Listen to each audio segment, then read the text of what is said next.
पिछले दिनों मैं कुछ ज़रूरी काम में व्यस्त हो गया था। पहला काम तो ये था कि मुझे एक रिट पिटीशन बनाना था, जिसको हाई कोर्ट के समक्ष प्रस्तुत करना था, जिसकी पहली हियरिंग 22 अक्टूबर को थी और उसके बाद दूसरी हियरिंग 4 नवंबर को हुई थी। इस बीच और घटनाएं हुई, जिसमें अर्णव गोस्वामी को 4 तारीख को सुबह पुलिस ने पकड़ लिया और शाम को अलीबाग सीजीएम के सामने प्रस्तुत किया। सीजीएम ने अर्णव गोस्वामी को जुडिशियल रिमांड में भेज दिया, जबकि पुलिस उनको अपने रिमांड में लेना चाहती थी।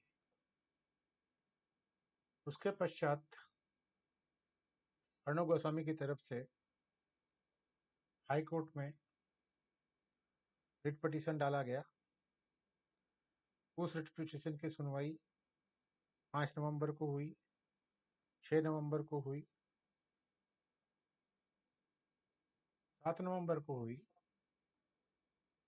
यानी 3 दिन लगातार सुनवाई होने के बाद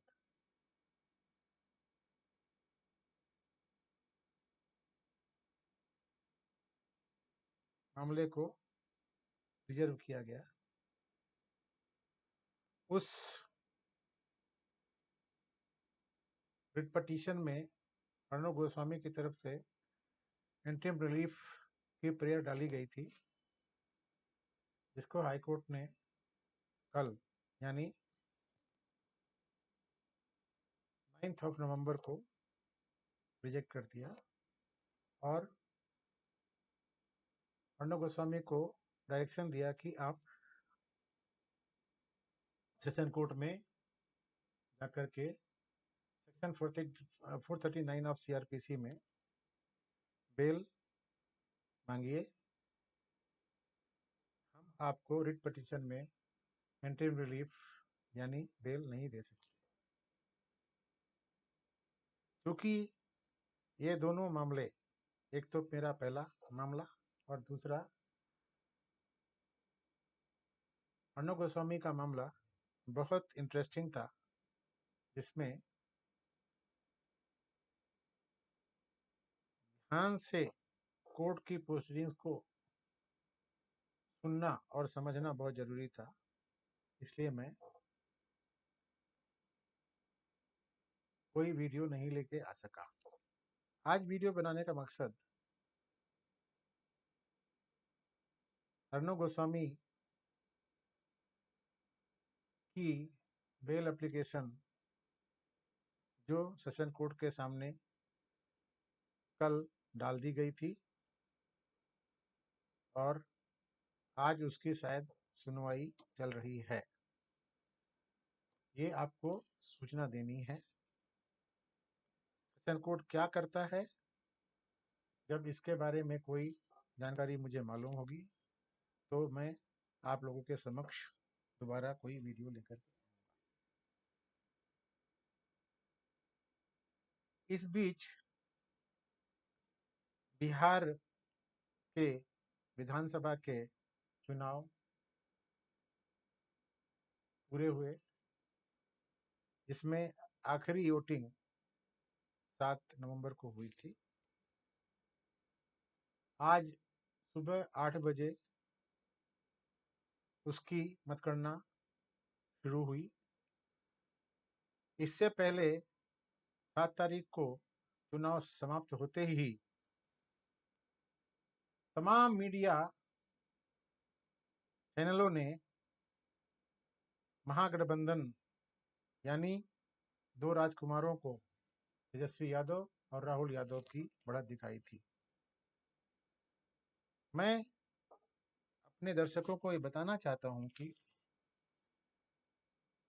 ये मीडिया जो एग्जिट पोल करता है वो एक फ्रॉड है।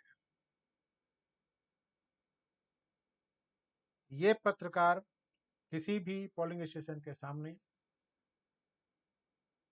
शहरी इलाकों में या कस्बे में जाकर के दो चार सवाल पूछ लेते हैं और वही उनका सैंपल बनता है, जिसके आधार पर पूरे राज्य की रुझान को वो बताने की कोशिश करते हैं। बिहार एक ऐसा राज्य है जहाँ की जनता बहुत प्रबुद्ध है, बहुत समझदार है और वो कभी भी अपने अंदर की बात नहीं बताती। जो आज मतगणना के बाद साफ हो गया है, जिसमें एनडीए गठबंधन को लगभग 131 सीटें मिल रही हैं और महागठबंधन यानी राष्ट्रीय जनता दल, कांग्रेस, कम्युनिस्ट और कम्युनिस्ट की अदर पार्टियां सीपीआई एमएल, सीपीआई एम शामिल हैं, उनको लगभग 101 से 103 सीटें मिल रही हैं। यानी अब बिहार में एनडीए की सरकार बनना निश्चित, लगभग निश्चित हो गया है। इस बार मतगणना को बहुत संतुलित तरीके से चलाया जा रहा है, क्योंकि कोरोना काल में सोशल डिस्टेंसिंग और दूसरी गाइडलाइंस का पालन करना जरूरी है।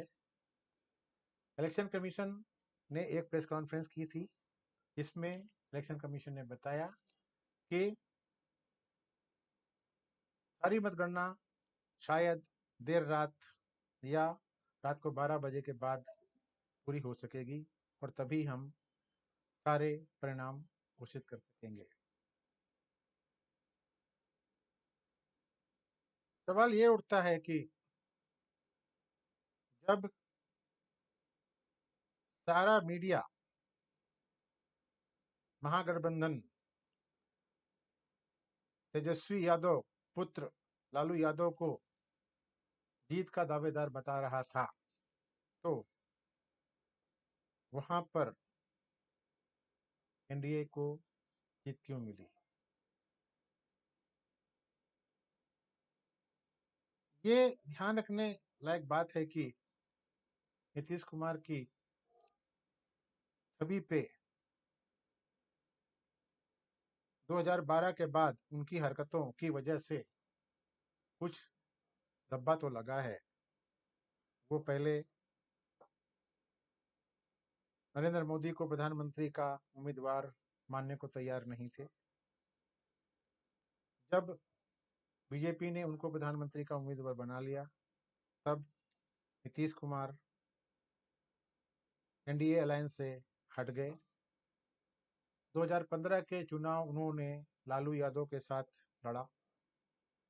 1 साल तक लालू के सुपुत्रों के साथ सरकार चलाई, लेकिन लालू के सुपुत्रों की करतूतों की वजह से उन्होंने दोबारा एनडीए का दामन पकड़ा और फिर से सरकार बनाई। कहने का मतलब ये है कि नीतीश कुमार 2011 से लेकर के 2020 तक अपनी छवि को धूमिली करते रहे और इसलिए बिहार की जनता उनके खिलाफ थी। लेकिन लॉकडाउन के समय केंद्र सरकार ने बिहार से दूसरे प्रांतों में गए हुए मजदूरों को वापस लाने में जो मदद की, उनकी जो सहायता की, और उन्होंने जो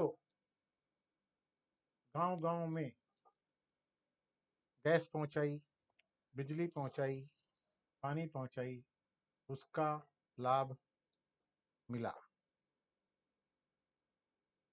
आज अभी तक ऐसा प्रतीत होता है कि बीजेपी सबसे बड़ा दल बिहार में बन जाएगा। अब देखना यह है कि नीतीश कुमार, जिन्होंने पिछले दिनों आखिरी रैली में कहा था कि ये मेरा आखिरी चुनाव है, को मुख्यमंत्री बनाया जाता है या उन्हें केंद्र में कोई दायित्व दिया जाता है। आप वीडियो को लाइक करिए, सब्सक्राइब करिए, शेयर करिए। ऐसे ही दूसरे वीडियो मैं लाता रहूँगा। तब तक के लिए धन्यवाद।